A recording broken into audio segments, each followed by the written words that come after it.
Assalamualaikum warahmatullahi wabarakatuh, Bapak Ibu hebat di seluruh Nusantara. Hari ini saya bersama dengan Bunda Yuniar Fauzia, salah satu guru di TKIT Menara Fitra yang pada saat ini menjabat sebagai wakil kepala sekolah. Selamat siang Bunda Yun. Selamat siang Bunda Yanti. Oke. Baik Bunda Yuyun, saya meminta waktu Bunda Yuyun sejenak untuk melakukan wawancara tentang kasus yang ada di LMS kami, program guru penggerak.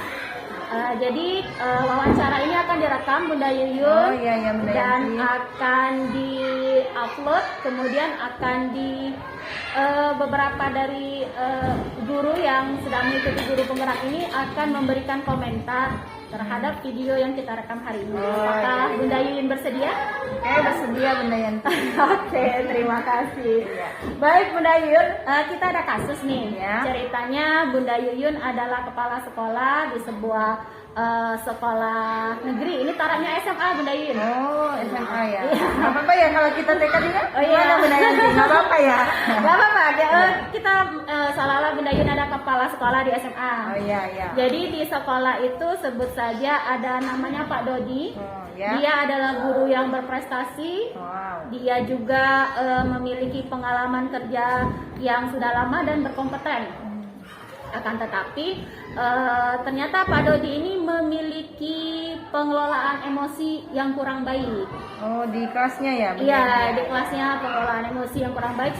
Beberapa kali tertangkap beliau ini sering marah-marah seperti itu Bunda ya, dan mungkin memberikan hukuman kepada anak didik. Walaupun dibalik kelebihannya dia memiliki kekurangan tersebut.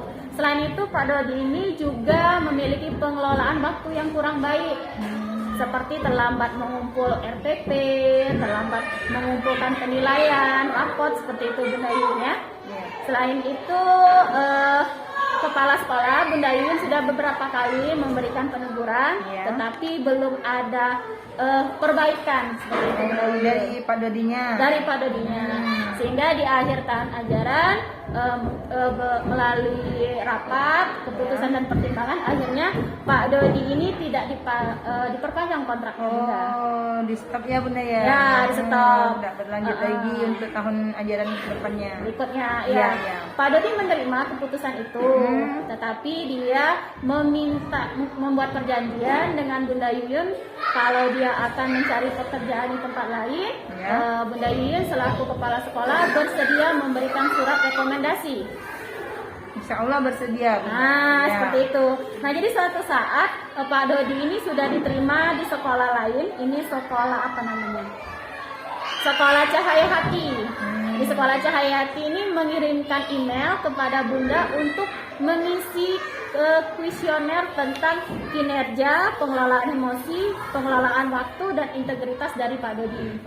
Nah, kira-kira nih ya Bunda Yuyun, apa yang akan Bunda Yuyun lakukan kalau seandainya Bunda Yuyun mengisi kuesioner ini dengan sebenar-benarnya? Kemungkinan Pak Dodi tidak akan diterima di pekerjaan itu, sedangkan dia memiliki istri yang tidak bekerja dan anak yang membutuhkan biaya untuk sekolah Bunda. Atau Bunda sedikit menghaluskan dari kuesioner itu sedikit membantu Pak Dodi itu. Seperti itu Bunda Yuyun, kasus yang akan kita diskusikan. Nah, kira-kira keputusan seperti apa yang akan Bunda Yuyun ambil selaku kepala sekolah? Kalau menurut kami selaku kepala sekolah ya Bunda Yanti ya, saya pribadi saya akan apa adanya Bunda Yanti. Saya tidak memandang bahwa Pak Dodi itu ada mempunyai istri dan 3 anak. Nanti kalau saya bilang kayak gitu nanti merugikan sekolahnya Bunda Yanti. Sekolah yang baru. Iya, sekolahnya yang baru. Jadi saya tidak akan menutup-nutupi apa yang sudah dikerjakan oleh Pak Dodi tersebut. Apa yang misalnya Pak Dodi sering kuesioner emosional emosionalnya, pengelolaan emosi tadi. Iya, tapi saya sedikit tidak tidak terlalu saya terbukakan ininya. Terus saya bilangin tapi sedikit ya Bunda Yantinya, tidak terlalu, karena memandang juga ada sisi positifnya Iya, ada tadi. sisi positifnya sedikit dari Bapak Dodi itu. Iya, dia karena berkompeten. dia itu merupakan guru yang berkompeten, tapi di balik itu juga ada kekurangannya. Nah, tapi saya tidak akan menutupinya, tapi tidak juga Terlalu jauh. Iya, kan kasihan juga. Iya, apapun apa tadi Bunda Yanti, emosi, pengelolaan waktu dan iya, integritas. iya. Pengelolaan waktunya Pengelolaan Bunda, dia waktunya. sering terlambat mengumpul RTP, Iya. penilaian dan rapor. Iya, berhubungan sudah ditegur, terus sudah dibilangin, tapi Pak Dodinya masih seperti itu. Nah, merupakan itu kan teguran dari sekolah. Nah, kalau dia terus berkesinambungan seperti itu, nanti dia terus menerus seperti itu, Bunda. Jadi tidak apa-apa saya berbicara jujur, menjawabnya jujur Ya, di kuesioner email tadi. itu, iya. Nanti takutnya merugikan sekolah tersebut, Bunda Yanti. Bagaimana kalau seandainya keputusan yang Bunda ambil tadi menyebabkan Pak Dodi ini tidak diterima, Bunda? Padahal sebelum lepas dari kontrak itu Bunda selaku kepala sekolah sudah berjanji akan membantu Pak Dodi untuk mendapatkan pekerjaan baru. Iya. Kemungkinan nanti dia akan berubah, Bunda, dengan adanya kayak gitu. Mungkin dia akan mencari ke tempat lain, Bunda Yanti. Kan kita itu nggak boleh ini juga ya, Bun, nggak harus membantu sesama muslim. Terus kita juga nggak boleh berbohong ya, Bunda Yanti. Iya, Ya. Iya, di samping itu kita harus jujur. Jadi butuh kesadaran juga untuk Pak Dodinya, Bunda Yanti, supaya dia bisa merubah sikapnya. Nah, dengan adanya apa tadi, prestasi-prestasinya, nah mungkin nanti bisa dipertimbangkan dari sana. Mungkin di sekolah itu nanti Bunda yang kepala sekolahnya itu nanti bisa mempertimbangkan dari prestasinya itu. Yang pernah dicapainya itu ya, Bunda. Iya, kejelekannya juga kami jawab nanti di sana. Terus prestasinya itu juga kami iniin, Bunda Yanti. Berarti Bunda memunculkan prestasinya di dalam kuesioner itu. Kemungkinan nanti sekolah itu tidak memandang dari sisi kejelekannya saja, mungkin juga dia bisa menerima dari sisi baiknya juga, dari Bunda sisi Yanti. positif. Iya. Karena lamaran yang dia tuju tadi adalah koordinator mata pelajaran matematika yang memang dia sudah berkompetensi di situ. Iya. Oke, Masya Allah, luar biasa jawaban Bunda Yuyu. Iya. Selanjutnya Bunda Yuyu. Ya, Bunda Yanti. Masih banyak ya, Bunda Yanti. Masih ada. Nah, Oke. Bunda Yuyu, Ya. saya sampaikan sedikit. Ini ada konsep pengambilan keputusan. Oh ya. Nah, yang pertama ini adalah kita mana ya tadi? Oke, ada yang namanya dilema etika, Bunda. Dilema etika itu adalah ketika kita mengambil keputusan itu dihadapkan dua pilihan seolah-olah benar semua. Iya. Seperti kasus Pak Dodi tadi. Iya. Misalnya Bunda Yuyun mengisi kuesioner itu benar, Iya. itu adalah benar karena Bunda Yuyun menjunjung tinggi kejujuran gitu Iya. ya. Tapi kalau misalnya Bunda Yuyun membantu Pak Dodi tadi, itu juga benar karena mungkin berdasarkan kasihan, Iya, dan ingin menolong. Iya, karena ada istri sama berapa anak tadi? 3 anak ya, Bunda Yanti ya. Nah, jadi ada yang namanya dilema individu lawan masyarakat, Bunda Yuyun. Individu lawan masyarakat itu bisa kita simpulkan satu orang bertentangan dengan banyak orang, Bunda. Seperti komunitas. Iya, iya. Nah, contohnya misalnya seseorang itu dia berbeda pendapat, saya sendiri misalnya saya sebagai guru berbeda pendapat dengan yayasan. Itu terjadi pertentangan ya, Bunda Yuyun ya. Kemudian dilema berikutnya adalah keadilan lawan kasihan. Misalnya seorang siswa itu melakukan kesalahan, misalnya dia mencuri uang infak. Peraturan di sekolah siapa saja yang mencuri dia akan diskor, misalnya 2 hari tidak masuk seperti itu ya. Kalau kita skor itu prinsip keadilan sudah berjalan. Tapi kalau seandainya kita telusuri dia mencuri uang ini karena mau membantu ibunya yang sedang berobat seperti itu Bunda, itu bisa dikatakan benar juga karena berlandaskan kasihan. Oke. Yang berikutnya saya juga masih baca Bunda Yuyun. Oh iya ya. Lanjut, oke. Lanjut Bunda Yanti. Kemudian ada azas kebenaran lawan kesetiaan. Misalnya Bunda Yuyun punya teman tadi sama kayak tadi Bunda mencuri uang dari sekolah seperti itu ya.